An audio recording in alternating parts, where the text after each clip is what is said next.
Life is a song. And what if your faith could help you hit the high notes? Grammy-nominated and Dove Award-winning artist Torrin Wells invites you into The High Note. It's The High Note. A podcast about real life, real struggles, and a real God who meets you right where you are. With honesty, insight, and encouragement, Torrin tackles the issues you're facing every day and helps you rise above the noise. If you're ready for a fresh perspective on your faith, tune in to The High Note podcast with Torrin Wells. Welcome to The High Note. Available now wherever you get your podcasts.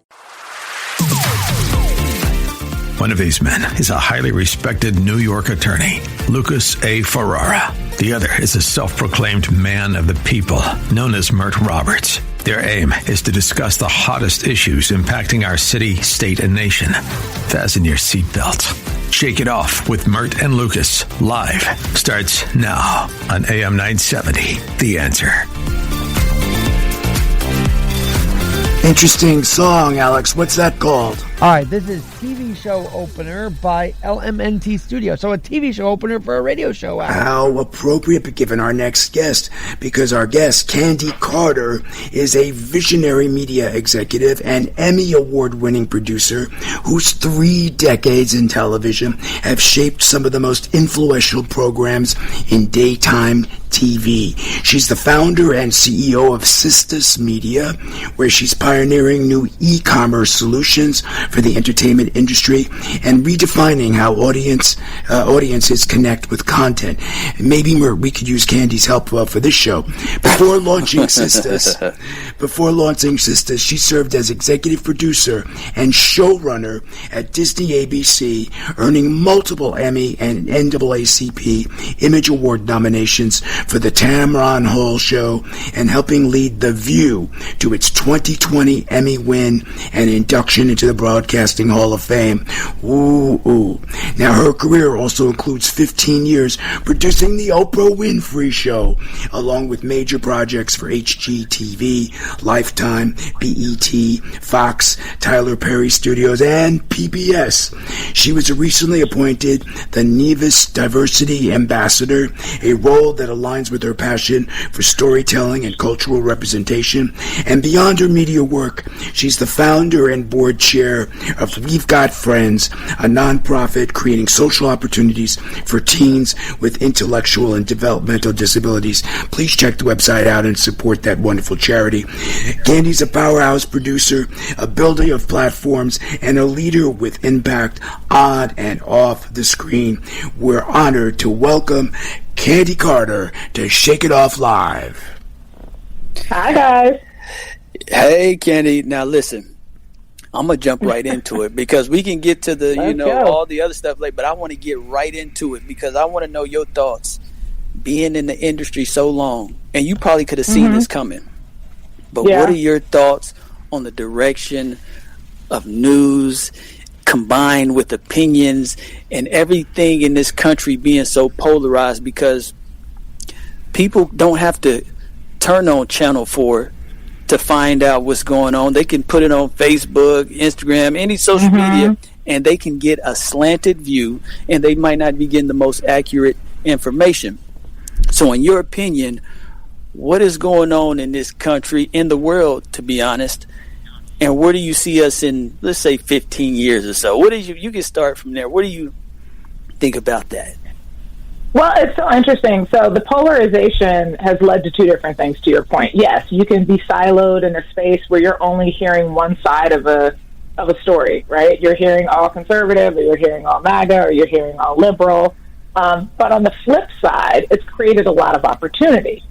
So, one of the things I keep telling people, especially during this Trump administration, is that the most successful people are not going to get through this through their corporate jobs. It's going to be the things that they create. It's a creator economy, right?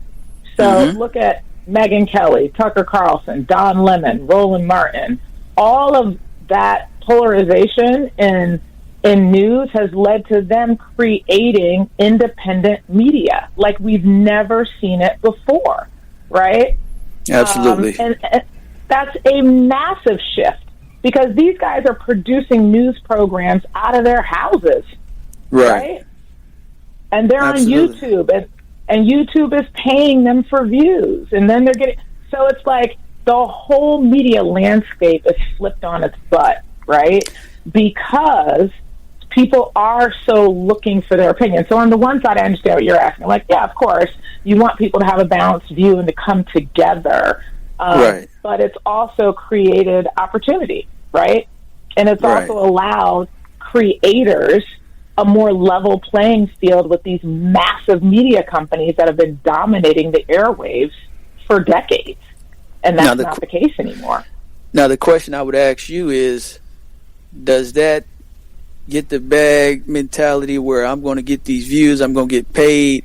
Does that create a dynamic where you might say some stuff, you know, blow it up more than it really is, or you might cover something for the sensationalism as opposed to covering something that's really, you know, of substance, because you are trying to get paid, you are trying to be number one, you are trying to stand out, and we all know how shock value leads to more views. So do you think it's you can go ahead and talk about this. No, I mean, look, that's the most dangerous part of it, right? I was actually listening to Roland Martin the other day, and he was just talking about how a lot of this, you know, internet media, if you will just repeat what they see in an article and not fact check it, right? And then once it's on that platform, it's quote unquote real. And so the sad part about where media is today is that there's so much misinformation, and the minute you put it out there, people think it's fact, right? Absolutely. And it's really dangerous. It's really dangerous. So, that's just kind of the downside of it. Hey, Candi, when I see stuff, more often than not, I'm doubting whether any of it is accurate. And unfortunately, I've become so jaded because more often than not, I have to go to AI. Did this person really die? And the person didn't die.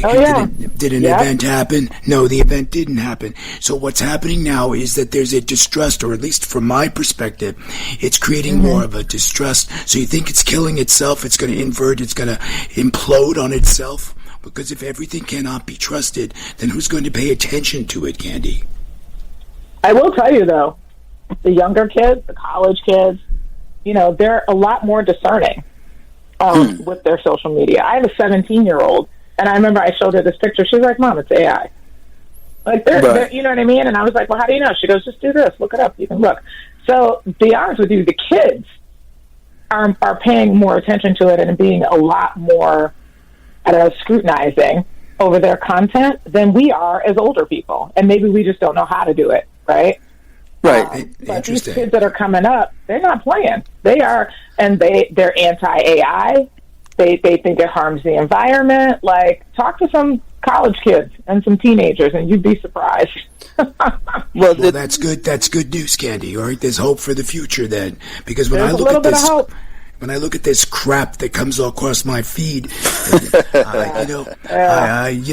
it makes me sick. So I'm glad to hear this. Well, Candi, because we have you in the first segment, we usually just cover like topics, and one of the topics we like the first 30 minutes of each hour we cover. Yeah, this is a VIP segment we gave you, Candi. So let me ask you something, because we talked about this the first hour. We had a discussion about them releasing more information about UFOs and aliens and stuff like that. He's back on aliens. I want to talk to about television. Listen, no. See, everybody done talked to her about that. I wanted to know some stuff about how she thinks about something she might not get asked about normally.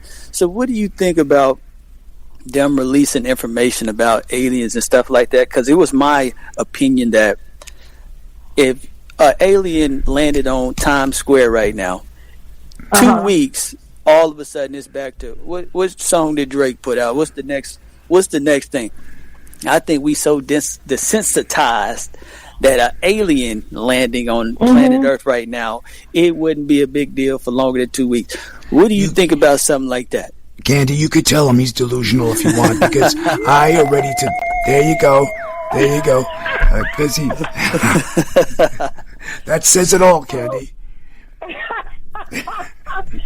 I mean, I don't know. We're desensitized, but no one's ever seen an alien. I don't think we're that desensitized. Amen. I agree with you. I think the world would go in an absolute panic, or at least the View will have them on. That's for sure. Talking about the View. I've been reading. I'm not really a television expert like you are, Candi, so forgive me. But I'm reading that daytime television is really under a lot of pressure. A lot of shows are being canceled or not being renewed. Well, do you think it's this internet stuff that's impacting the daytime television as well? You know, it's so interesting. I was just about to write an article why the podcast is my new daytime talk show. You know, the issue is that you can carry content with you, right? And so most of all those syndicated shows that were canceled cost between $18 and $25 million a year to produce. Wow. You have people creating podcasts in their bedrooms.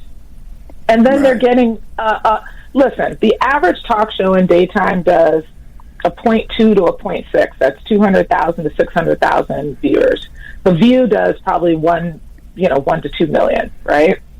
But the whole data, when I was at Oprah, we used to do 14s when we had Dennis Rodman on. I mean, we did the average back in, I was there from 95 to 2011. I mean, during the ratings book, we do 9 million viewers in daytime.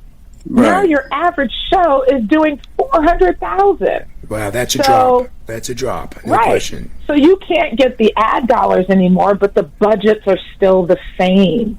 So it's just that the model is antiquated based on what's actually happening in the real world. So as I said earlier, I can be a YouTube creator, create content in my house, and earn and have 1 million people like a video within 3 days. Right. So with this new venture with Sisters Media, is this what you're trying to revolutionize and dive into? Because it is shifting, like you just said, going into different ways of selling products. Is this what Sisters Media is all about? Because I've seen some of your videos. Can Sisters help shake it off? Can we start selling products too, Candi? You need some merch? We got you. Because I've seen some of your social media clips where you're selling products on there. So is that effective now versus trying to get placed on a daytime show or get one of your clients or something placed on a daytime show? Is it more effective doing it through social media these days? It's any content, right? So a lot of content is on streaming. So if you look at, a lot of content on streaming, the bottom line is, how many times have you watched a movie and you've been like, I'd love that shirt? And you search and search and search everywhere to try and find the shirt. So what I do is I go into worlds that already have millions of people who love the world, whether it's a sport team or a movie or a TV show. And I say, look, at the point of discovery, when I'm watching my favorite actress and I want that hat she's wearing, my company goes in and makes it available, right? So we build online marketplaces for big media. We started with BET. We have some really exciting stuff coming down the pike with Tyler Perry Studios, Kawhi Leonard. We do e-commerce for Tegna stations, and we're doing some films coming up and a lot of things. And so, it's a space where you only see it in morning TV. Like, when you're watching Good Morning America or the Today Show and they've got GMA steals and deals, that's pretty much all it's been, right? If you're watching a talk show, you can, get the products while you're watching the talk show. But it really hasn't moved into film and celebrities and, YouTube channels. We do Roland Martin Unfiltered merch for his YouTube channel. And so there's just a whole world out there that everybody, again, a creator has millions of people in their space that love them, yet they can't shop them, right? So we're like, well, we can just come in and enable you to do that. And right now, for a lot of big celebrities, they're doing TikTok Shop or Amazon. But the problem is every time somebody clicks through, they're clicking through to Amazon. And they're clicking through to TikTok Shop, and they're losing their audience. They're giving up all the first-party data. Now, so Lucas, we're like, Lucas, we'll build the world for you. We're running out of time. We have Murdinator T-shirts, Candi, that we want to sell. So we're going to have a conversation after the show. Right. But can you tell us about what's going on in Nevis? Because that's That's an amazing, thing you got going on, because I might want to take a trip out there, because I see some pictures, some images of what the island looks like, and it looks like a very nice place to be an ambassador to, especially if you get to travel there. So can you tell us about that, how you got involved with that? Yeah, I met the premiere through a friend. They were trying to do more film stuff after the pandemic, and I went out there and I said, where are the black folks? And he said, African Americans don't really come here. They go to Antigua, they go to Jamaica. And I said, why? He said, they just don't know about us. Right. And I was like, well, I got a whole bunch of friends who would love to come to Nevis. So over the last couple of years, I just reached out to my network. I hosted the premiere at my home in New Jersey, and just kind of got the word out about Nevis. Nevis is like Hawaii in the Caribbean. No stoplights, no fast food. There's a volcano in the middle of the island. It is untouched beauty, and it is absolutely gorgeous. I highly recommend everybody take a trip to Nevis. You have the Four Seasons Hotel, which is high-end and expensive, and then you have all these other beautiful hotels on the island. I'm going actually in June and staying at Mount Pelier, which is a resort built in an old sugarcane factory. So, okay, well, we're going to be looking. Bert and I are going to be looking for. We're going to be stalking you. Okay. Before we take a break, 15 years at the Oprah Winfrey Show. That's a masterclass in storytelling, Candi. Oh my What's God. the biggest lesson Oprah taught you? And we only have about 2 minutes. All right, really fast. We had to do everything with intention. So I did a show why is my butt big in these jeans? What's the intention of that? And Oprah's like, okay, well, what the intention is that it doesn't matter what you're wearing, it's how you feel on the inside. And I took that lesson with me to The View. Every team I've ever produced, I said, guys, we need to have an intention, because if we all agree on the intention, then we'll never go left, right. We'll always be going in the right direction. And I live that to this day, and I learned that from Oprah. And were you working on the show when she gave stuff away, like that car? That is one of my favorite Oprah episodes, when she's screaming, "You've got a car, and you've got a car." I didn't do that one. I did a lot of very cool shows, but I didn't do that. Oh, that one's a cool one. What shows did I do? Yeah, the big ones. I did a big Martin Luther King special. It was a stunning. Sidney Poitier sent a note, and some other people, they loved it so much. I did the anniversary of the Freedom Riders. I did more serious shows. I did the show where Oprah found out she had a sister.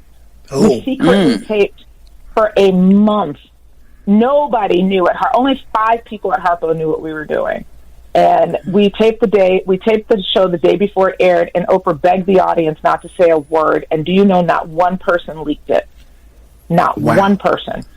Amazing. That was incredible. Well, sounds like amazing TV. Yes, Bert, you got the last word. We only have a few seconds left. Go, Bert. Hopefully after this, me and Candi can connect, because she could march me right up there to stardom. I know if I connect with Candi, because she could make me a big time star. So hopefully she'll look out for a young brother and say, you know what, let me help this young man out, because I'm gonna take your advice. That's my intention behind meeting you right now. Is hopefully I can rock. Well, we'll see her in June. We'll see her in June, and we'll pitch her a show in June. Come to Nevis and hang out with me. At the Four Seasons, right? Or you said where at is it again? Mount Pelier this time. Mount Pelier Resort. Beautiful. Amen. Candi, would you believe we've run out of time? The clock just flew. Thanks so much for coming on the program. Hope you had fun. Did you have fun? Thank you, guys. I did. I really enjoyed it. And come play golf in New Jersey. We got Friends Golf outing July 13th. Let's go. Amen. Okay, thank you, Candi. Well, folks, you've been listening to episode 97 of Shake It Off with Mert and Lucas Live. This is Lucas Ferrara, and with me in the studio, of course, is the Mertinator, the one and the only, the man of the people. That's Mert Roberts, and working the board here in at the studio located in the heart of the financial district in downtown Manhattan is none other than Alex Garrett. He's got a 5-star rated podcast, One Leg Up with Alex Garrett. Please check it out. He's got merch too. So check out Alex's merch. and of course, everybody got something to sell. Yeah, Alex has got merch though. Let's not forget, there's Hermine Santos in Master Control. Thank you, Hermine. Now, when we come back, we'll be joined by Professor J. Eric Oliver. He's a political scientist and social psychology researcher whose work uncovers the hidden intuitions and unconscious habits that shape how we think, believe, and behave. He's the author of How to Know Yourself, a science-driven guide to understanding identity and the forces steering our choices. Me, Mert, Alex, all of us at AM 970 Radio will return after these quick messages. Now, coming up after the break, Professor Oliver, author of How to Know Yourself, will be here, which means, yes, someone on this show will finally understand what's going on inside Mert's head.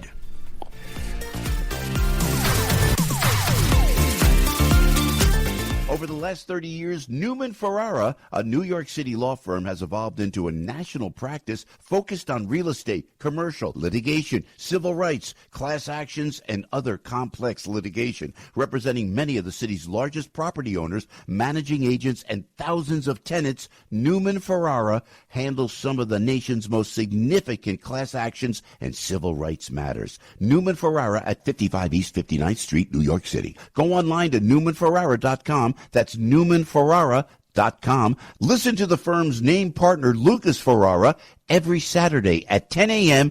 on Dottie Herman's longest-running real estate radio program, Eye on Real Estate, on AM 970. A real estate lawyer for 35 years, Lucas is a professor at New York Law School and is also a published author with books on real estate and New York's landlord-tenant law. Tune in Saturdays at 10 a.m. to hear Lucas's unique perspective and advice on Eye on Real Estate. Whether you're in the market for a Toyota truck for your fleet, business, or personal use, the one thing you're really looking for is the real deal. Enter ToyotaTRD.com, an online resource where you can get down to the real deal on upfitting a Tacoma and Tundra for the trades, a fleet, or any business. Get the real deal on Land Cruiser, 4Runner, Sequoia to power your non-work life on or off the road. At ToyotaTRD.com, business owners and fleet managers find the solution for all their commercial or work truck needs. ToyotaTRD.com shares your specs with dealerships that are able to have your truck set up a test drive or schedule delivery. Whether you work hard or play harder, you could accessorize any Toyota truck to fit your lifestyle at ToyotaTRD.com.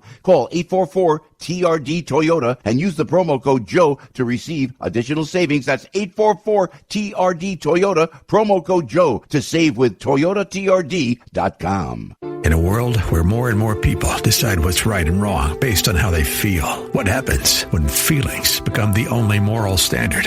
If emotions alone define truth, then who decides why murder, theft, or violence are wrong?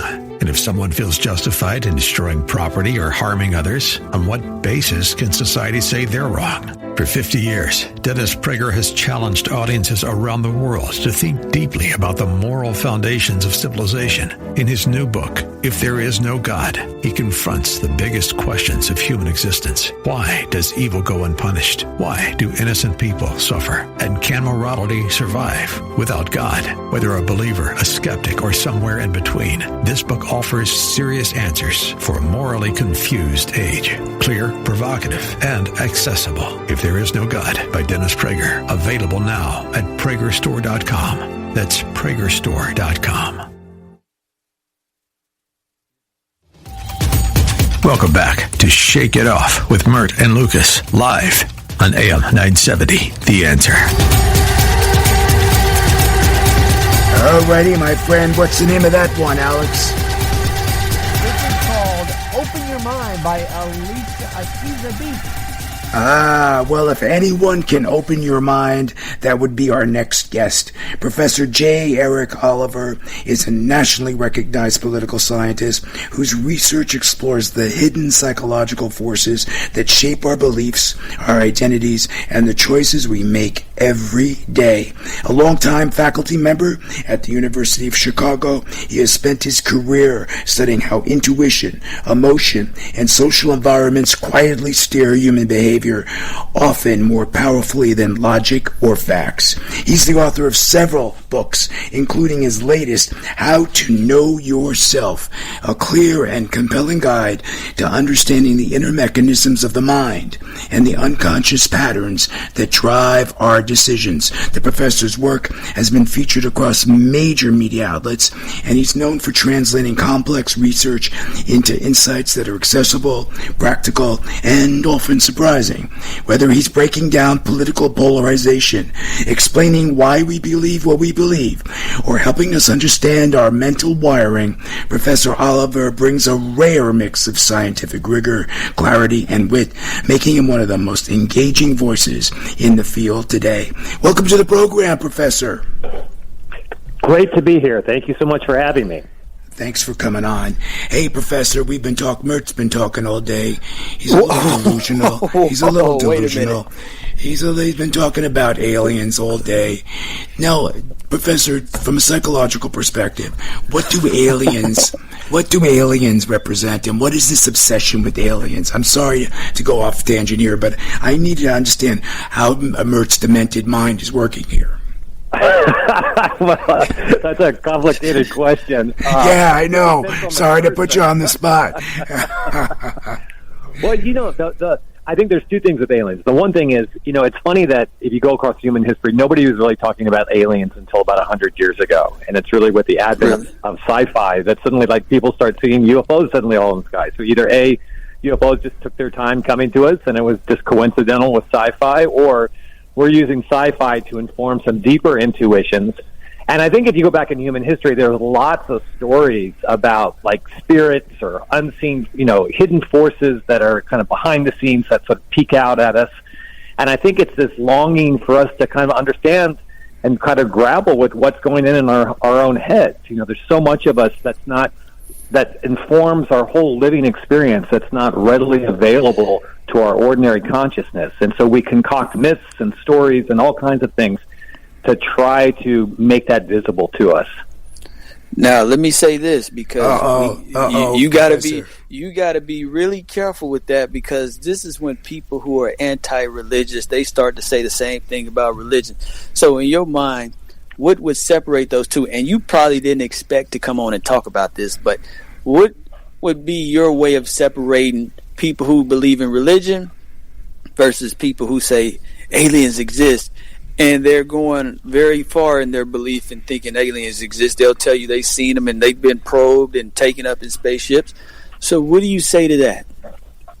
Sure. Well, if that's someone's truth, that's their truth. I'm not going to be able to probably persuade them of that otherwise, and I don't think that's going to be useful. I think one thing I would always say to people when I do a lot of research on conspiracy theories, and I talk to a lot of people who have very firm convictions about, some conspiracy theories that a lot of other people would see were very far out. And, I'm not in the business of trying to tell people they're right or wrong in their beliefs. But what I do often say to them is, okay, you have that belief. What is that belief doing for you? How is that making your life better? And, one thing you can say about religions, I think for a lot of people, religions give them a sense of purpose. They give them a sense of meaning. They help build community. They get them in touch with, I think, the mysteries of their own inner selves and their own inner spirit. And those can be very, very valuable things for us. I don't know if believing in UFOs kind of serves the same utility for us. Would you say for some people it does? Right. Would you say that we've gone a little too far? Because I see a lot of people with social media, especially, making it all about themselves to the exclusion of being of service to others. Like, everybody wants to have 1 million followers. Everybody wants to be the lead singer. Have we gone too far in that direction? Narcissism, it's bringing out narcissism on a mass scale. What do you think, Professor? Yeah, well, I think that's always the danger, and it's always the danger with new technologies, is that people exploit it towards their ends. And, they exploit it. I think a lot of people right now are kind of searching for meaning and purpose. And, it's a confusing era. A lot of people have left their parents' religions behind. And in the absence of that, they're not really sure where to go. And, there are, I think throughout history, and now especially, there are always these grifters that are out there that try to play upon our insecurities and our anxieties and this kind of uncertainty that we have. And I think that's, that's kind of comes with the territory, and so you always kind of be on guard for that. Now, in studying these people, do these people, like the ones who will go to extremes, almost like stuff that makes other people cringe because like you're embarrassing yourself, do these people feel embarrassment in your studies? Have you ever, I don't know if you study these type of people, but do you have a sense that these people feel embarrassment from doing the extreme things? Because a lot of popular people today, or go ahead, sorry. Yeah, not at all. Not at all. And, I'm always amazed that, people will take a belief that's far out of the mainstream and they'll pay a great cost for that. Like this sometimes comes at the cost of, their connection with their families and their friends. But, that belief holds so much power for them. And one thing, think about like what our beliefs do for us is they help us rationalize the feelings that are inside of us. And I'll give you an example of this. Like when my son was a little boy, he woke up one night screaming about monsters in the closet.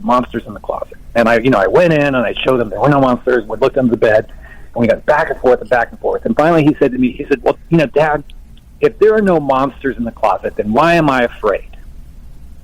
And I was like, okay, you got me there. But I think that's kind of how our beliefs serve for us. A lot of times we use our beliefs to kind of rationalize whatever feelings that we're having. And a lot of us, these are kind of scary times. So a lot of us have feelings of anxiety or uncertainty. And, we want to find something that explains that anxiety and uncertainty. And so we will draw on to whatever story is available to us. And sometimes these stories have elements that just make them so appealing and so compelling that we glom onto them. And even if they come at the expense of what might be kind of an empirically based fact.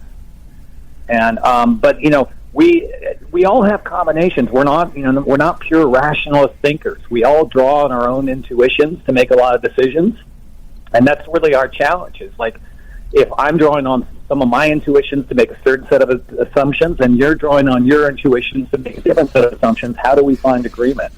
And this is kind of where hopefully science and facts and rationality can come in to adjudicate that, but that doesn't always work for all people.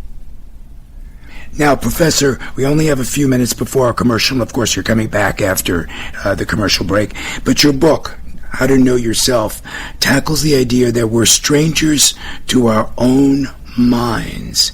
And I think some people go through life not finding themselves. Now, what do you hope that this book helps people accomplish, my friend? Well, I think the thing with a book that the best thing a book can do in terms of helping us know ourselves is expand the vocabulary of our lived experience. The more I have a wider array of concepts and terms that I can use to then label and identify what's going on both within me and around me, the more I'm empowered to then identify where I'm going off the rails and what I can do to change things. And so that's really my biggest hope for the book, is to empower people with a new set of ideas, or maybe explain some ideas that they've heard of before, to help them then better apprehend, what's going on in this moment, what's animating my consciousness, what's driving my thoughts, what's the nature of my feelings, how do I find love, kind of the really big important questions. And so I've been teaching a class on this for 25 years, and I decided maybe I could do something useful, and so I wrote this book, and I hope it's helping people.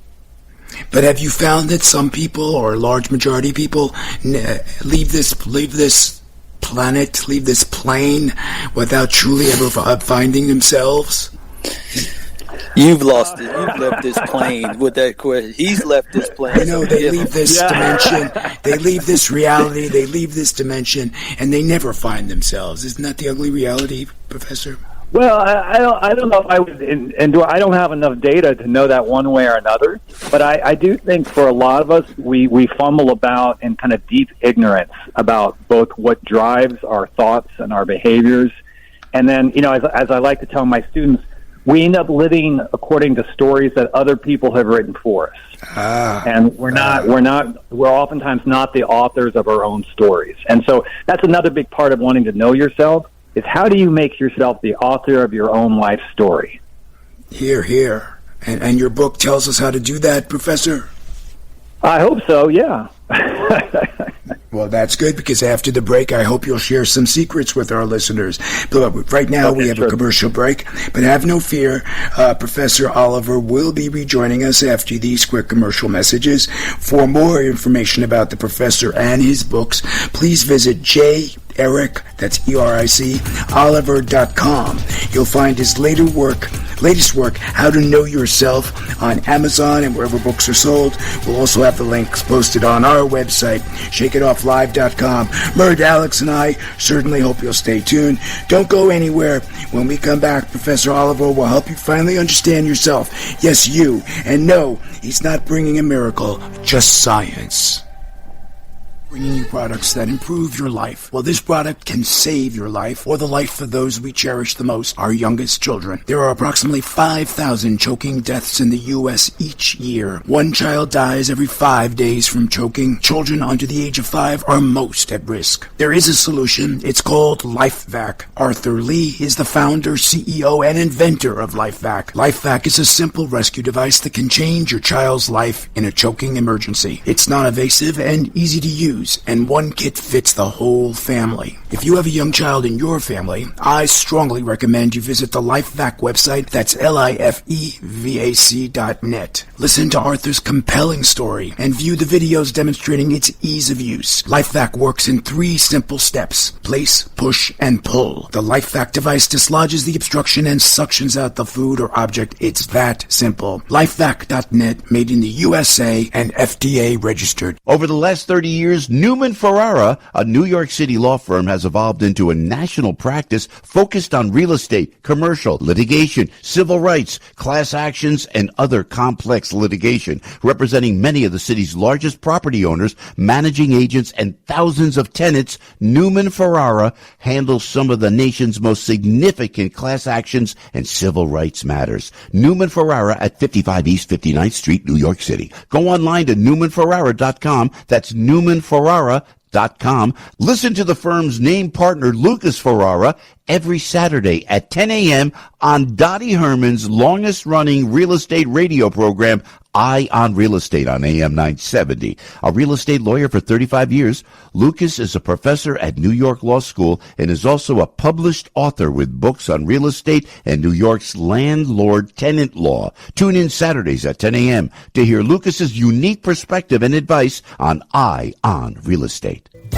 Hey, it's Joe Piscopo. You know, I love America, and I'm so excited to celebrate America's 250th. AM 970 has put together a really special event called Patriots, Pasta, and Piscopo, featuring yours truly and my dear friend Christopher Macchio, America's tenor. We're going to be live at Carmine's in their private room called the Sinatra Room. Doesn't get more old school New York than that. I'm telling you, this is going to be a special night of patriotism as we celebrate our great nation, our history, and our future. You don't want to miss it. It's happening at Carmine's in Times Square on Wednesday, June 24th. Seating is limited. Get your tickets now for Patriots, Pasta, and Piscopo with yours truly and Christopher Macchio. Portions of the proceeds will support the Equal First Aid charity, courtesy of LifeVac. Text CELEBRATE to 94878 or go to am970theanswer.com and click the banner for tickets. That's am970theanswer.com for Patriots, Pasta, and Piscopo.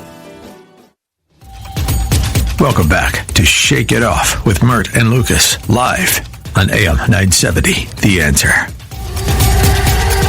We have been speaking with Professor J. Eric Oliver. He's a political scientist who digs into the hidden intuitions and unconscious habits that quietly shape how we think, choose, and behave. He's got a great book, it's How to Know Yourself, that turns research into a sharp, accessible guide for anyone ready to understand the machinery running their inner life. And I know Mert could use your book. For more information about the professor and his book, visit JEricOliver.com. That's JEricOliver.com. Me and you gonna have some problems after this show. We're gonna have a little conversation after the show. Me and you. And you'll find the professor's latest book, How to Know Yourself, on Amazon and wherever books are sold. You'll find links on our website, ShakeItOffLive.com. Go ahead, Mert.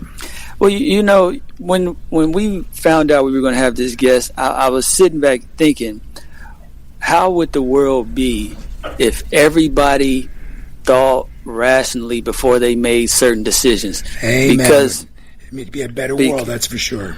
I'm not so sure about that. But what do you think about that premise if everybody took a step back? Because I think there could be some negatives that come with that. But in your opinion, what would the world look like if more people were more measured before acting? Well, I think we've been seeing uneven progress towards that over the past 300 years. What you just described is, the Enlightenment. So, when our ancestors started thinking about the world in more rational terms, and we discovered science and logical deduction, and then started figuring out democracy from all of that. And you could say, we've had a lot of fits and starts and backtracked, and, there's been a lot of tumult. But boy, the evidence looks like if you look at the past 80 years, life expectancy, health, wealth, well-being of the whole planet has improved remarkably. I mean, we live better now than at any other time in human history. Right. And that's, I think, all due for the ascension of rationality. Now, of course, rationality, can't provide everything for us. It can't necessarily give us meaning in life. Is rationality exciting? Because it sounds boring thinking about everything. Can it be exciting being rational? Well, it requires thought, doesn't it, Professor? It depends. I love ideas. I love learning new things. I get very excited by new things and new ideas.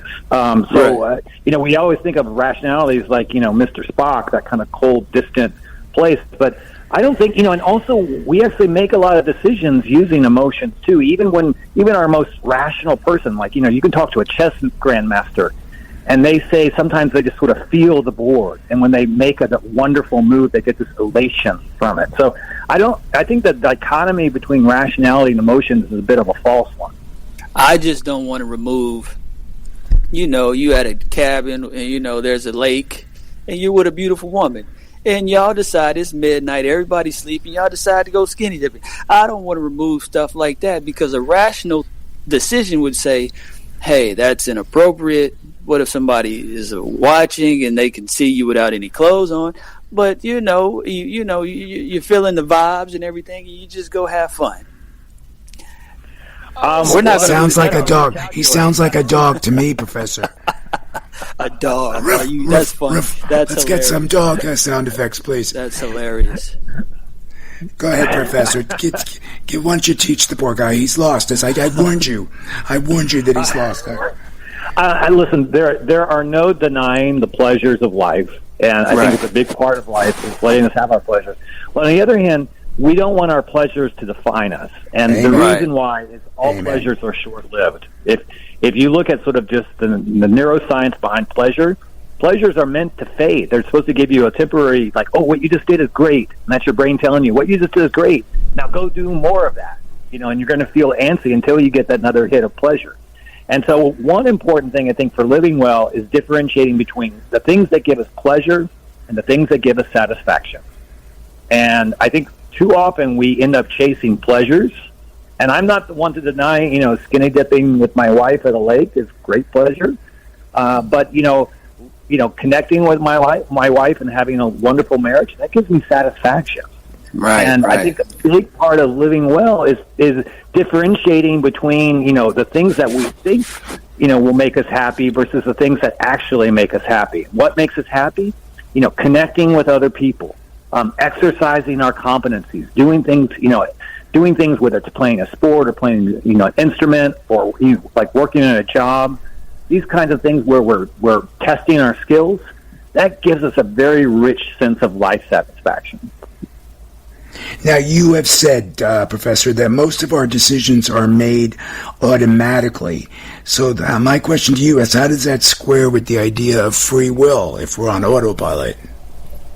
Yeah, I talk a lot about this with my students, and I if I could go back, I think the concept of free will is one of the most unhelpful concepts that's out there. Really? Is it really?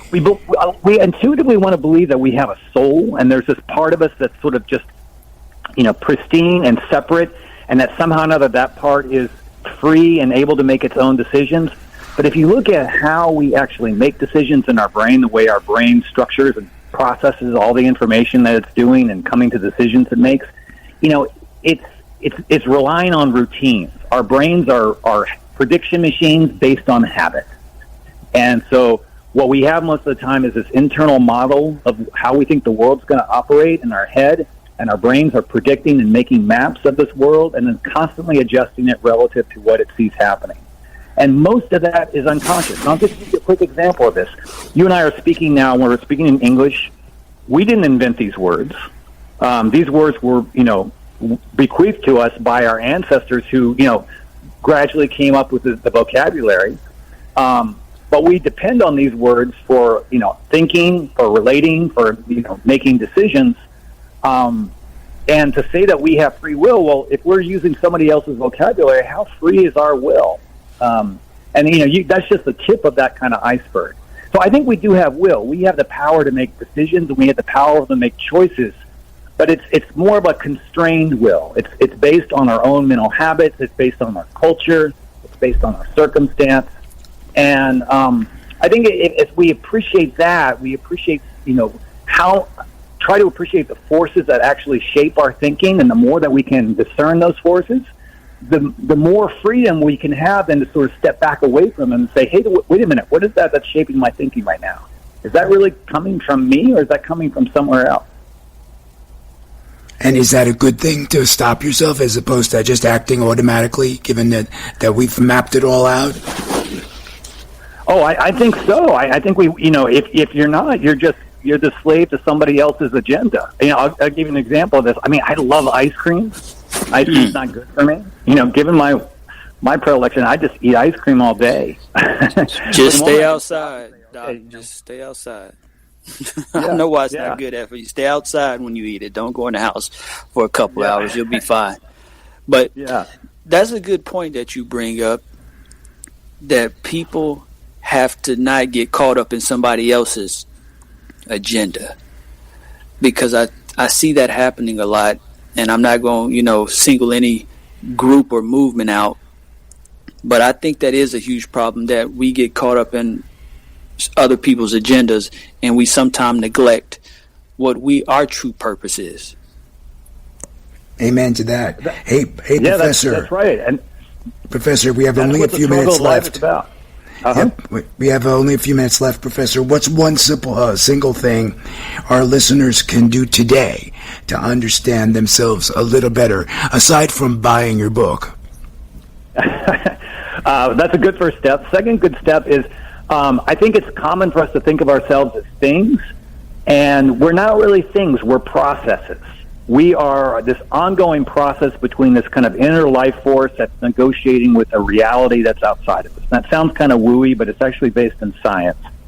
And once you begin to understand yourself as a process, or as like Buckminster Fuller said, he said, I'm not a noun, I'm a verb.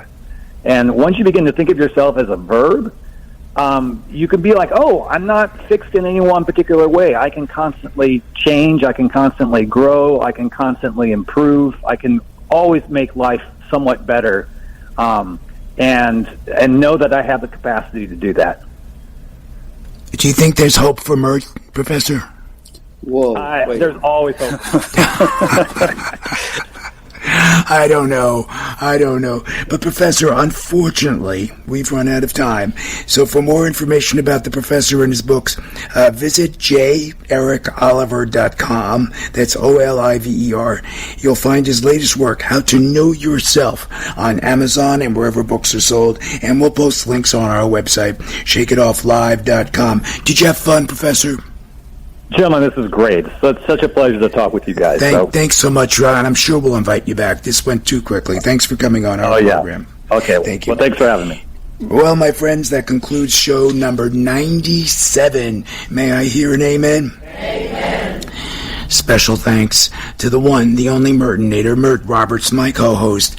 96 amazing episodes, Mert. That's 194 hours of live entertainment. Would you believe it? Do you believe we would make it this far, my friend? Well, absolutely. I'm always confident and positive about the future, unlike somebody, but we're not going to talk about who that somebody is. I can't wait to see you on Oprah. I know that's going to happen now.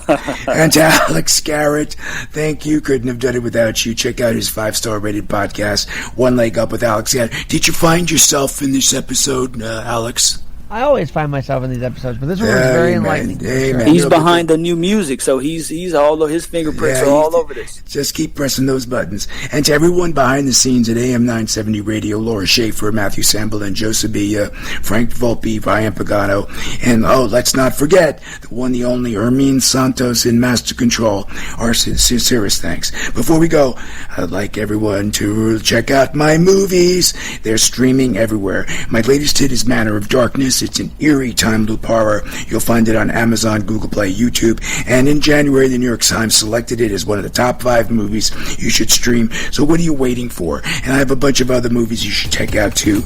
They're all award-winning films. Now, if you're listening to us live on AM 970, next up is my favorite show, Culinary Confidential with Christina Cates. Don't miss it if you're a foodie or you work in the hospitality industry. This is a must-listen-to program, so stay tuned. You won't want to miss special guests she's got in store for you. Okay, our time is up. Join us next week. We'll have more controversial topics, more special guests just for you. Same time, same place. Ciao, ciao.